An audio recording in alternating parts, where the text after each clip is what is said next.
Another type of net shot is the cross-court net shot.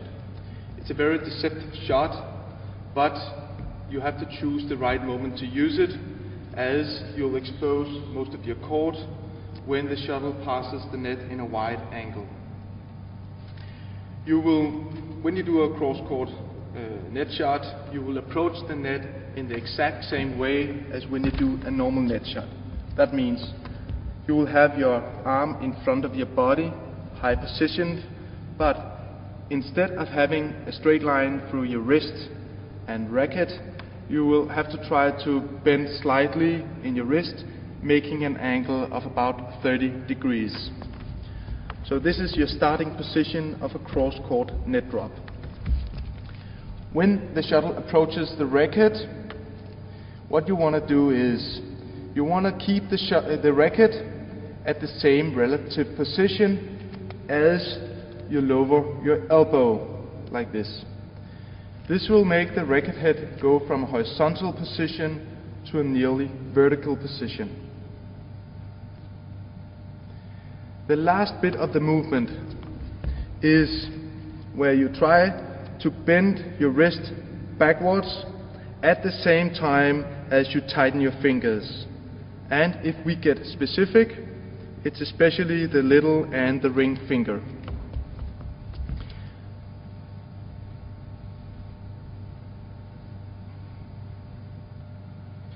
When you do your cross-court net shot, there's 3 things to watch out for.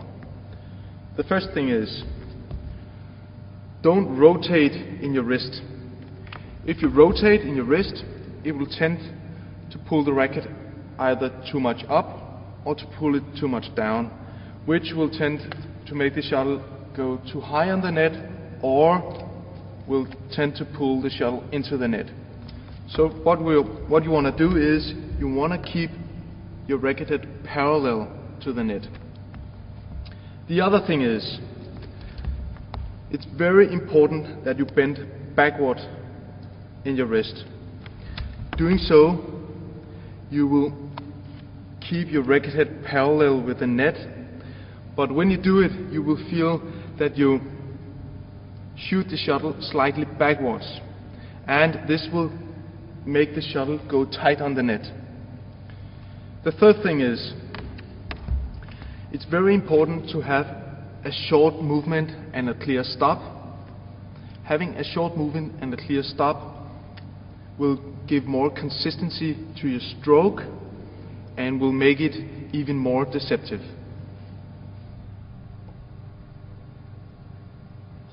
Doing your cross-court net shot in the forehand is very similar to the backhand. So what you want to do is, you will typically approach the net from the center of the court, and again you will have your arm high, and you will try to be relaxed in your wrist and fingers so that the racket head is pointing slightly downwards. You will also make sure that there's an angle of around 30 degrees in your wrist with the racket head pointing outwards. As the shuttle approaches the racket, what you want to do is you want to keep the racket head at the same relative position, and at the same time you will move your wrist and arm downwards. At the last bit of the movement, you want to tighten your hands and your fingers like this. This will give you an end position of your racket head pointing around 45 degrees outwards, and it will give an angle of around 90 degrees in your wrist.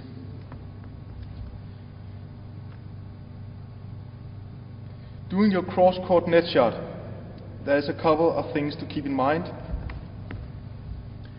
The first thing is, don't rotate in your wrist, as this will tend to move the shuttle too high on the net, or it will tend to pull the shuttle into the net.